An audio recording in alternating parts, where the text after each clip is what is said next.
ہمارے معاشرے کے اندر نجومیوں یعنی ایسٹرولوجرز اور عاملوں سے آئندہ کی غیب کی باتیں معلوم کرنے کا ایک رواج چل پڑا ہے۔ شہر میں مختلف جگہوں پر جب ہم جاتے ہیں تو ہم بہت ساری جگہوں پر دیکھتے ہیں، جیسے ٹرینز ہیں یا بسز ہے یا آٹوز ہیں، تو اس پر ایک اشتہار ہوتا ہے، ایک ایڈ ہوتا ہے جس پر لکھا ہوا ہوتا ہے کہ آپ کا جو کام نہ بنے آپ ہم سے آ کر ملے، ہم آپ کا کام بنا دیں گے۔ اور اس میں مزید بعض جگہ یہ بھی لکھا ہوا ہوتا ہے کہ آپ کا کام 100% بنا دیں گے اگر آپ کا کام پچھلے 10 سال سے نہ بنا ہو۔ یہ تو اس کی ایک صورت ہوئی۔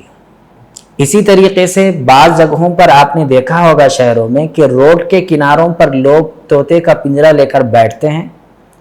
سامنے کچھ چٹیاں ہوتی ہیں، تو وہ فال نکالنے والے وہاں پر موجود ہوتے ہیں اور لوگ جا کر ان سے فال اپنا نکلواتے ہیں آئندہ کے سلسلے میں۔ یہ چیز ترقی کرتے کرتے کچھ آگے پہنچ گئی اور اب اخبارات میں بھی باضابطہ یہ آنے لگا کہ آپ کا یہ ہفتہ کیسے گزرے گا، آپ کا یہ مہینہ کیسے گزرے گا، آپ کا یہ سال کیسے گزرے گا۔ لوگ اس جیسے مضامین اور اس جیسے آرٹیکلز اور اس جیسے ایڈز کو بہت توجہ سے دیکھتے ہیں، پڑھتے ہیں، سنتے ہیں اور بعض مرتبہ جا کر وہاں اپنے بارے میں معلومات کرنے کی کوشش کرتے ہیں۔ اس لیے ہمارے معاشرے کے اندر بہت سارے لوگ وہ ہیں جو اپنے بچوں کے سلسلے میں یا اپنے گھر کے سلسلے میں ان جیسے نجومیوں یعنی ایسٹرولوجرز اور عاملوں کے پاس جا کر اپنے گھر کے بارے میں باتیں رکھتے ہیں۔ مثال کے طور پر کہ میرے بچے کا نکاح ہونے والا ہے فلاں بچی سے، آپ بتا دیجئے کہ ان دونوں کے ستارے مل رہے ہیں یا نہیں۔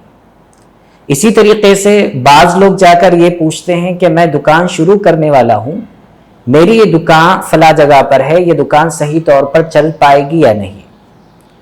اور اسی طریقے سے بعض لوگ اپنے جابز کے سلسلے میں، بعض اپنے فیوچر کے سلسلے میں، بعض اپنے ایگزامز کے سلسلے میں مختلف قسم کے لوگ جا کر مختلف لوگوں سے اپنے آئندہ کے بارے میں یا اپنے ہوئے واقعات کے بارے میں معلوم کرنا چاہتے ہیں۔ لیکن ایک مسلمان ہونے کی حیثیت سے ہمیں جاننا چاہیے کہ یہ کرنا کیسا ہے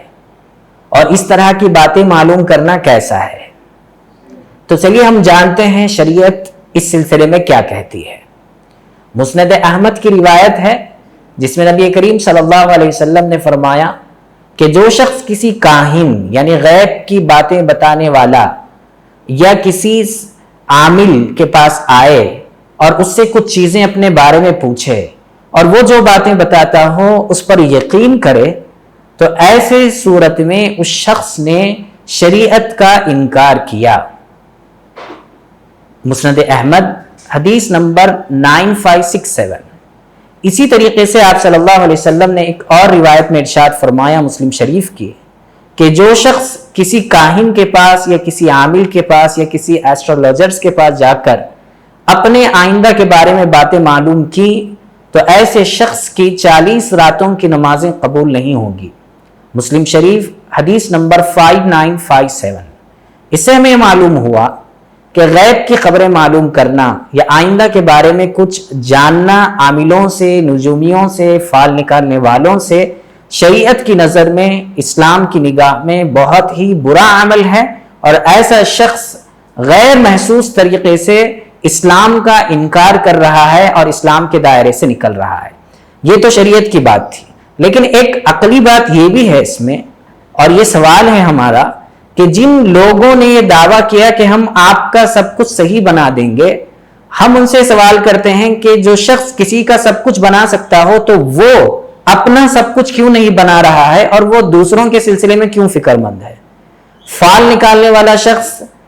دوسروں کے مستقبل کے بارے میں، دوسروں کے فیوچر کے بارے میں بیٹھا ہوا ہے دوسروں کی قسمت بتانے، اسے اپنی قسمت کیوں نہیں معلوم ہوئی کہ وہ فال نکال کر زندگی بسر کر رہا ہے؟ تو یہ سب پیسے کمانے کے، لوگوں کو گمراہ کرنے کے ذرائع ہیں، ہمیں ان سے بچنا چاہیے۔ یہ سب کچھ اسلام کی نگاہ میں حرام ہے، ناجائز ہے، اس سے اپنے آپ کو بھی بچائیں، اگر کیا ہو اب تک تو توبہ کریں اور اپنے گھر کی خواتین کو خاص طور پر اس سے روکنے کی کوشش کریں۔ اللہ تعالیٰ سے دعا ہے کہ اللہ تعالیٰ ہمیں کہنے اور سننے سے زیادہ عمل کی توفیق نصیب فرمائے۔